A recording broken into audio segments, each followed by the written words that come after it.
മഴക്കാലത്തും തണുപ്പ് കാലത്തും കിടപ്പ് രോഗികളിൽ ഫംഗൽ ഇൻഫെക്ഷൻസ് ഉണ്ടാവാനുള്ള സാധ്യത വളരെ കൂടുതലാണ്.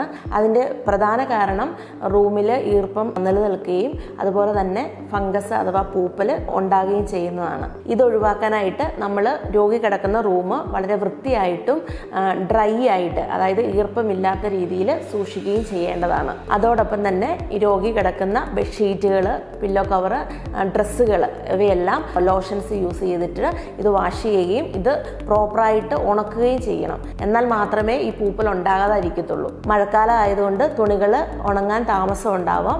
എങ്കിൽ പോലും പൂർണ്ണമായിട്ട് ഉണങ്ങാത്ത തുണികൾ ഈ രോഗികൾക്ക് ഉപയോഗിക്കാനേ പാടുള്ളതല്ല.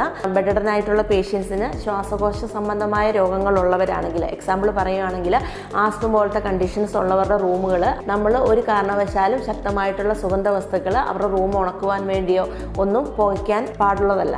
അങ്ങനെ ചെയ്താൽ ഇതുമൂലം ഈ രോഗിയുടെ അസുഖം വളരെ വഷളാകാനുള്ള സാധ്യത കൂടുതലാണ്. അഥവാ ശ്വാസതടസ്സം ഏതെങ്കിലും രോഗികളിൽ കാണുകയാണെങ്കിൽ പെട്ടെന്ന് തന്നെ ഡോക്ടറിൻ്റെ അഡ്വൈസ് തേടുക എന്നുള്ളതാണ് ചെയ്യേണ്ടത്.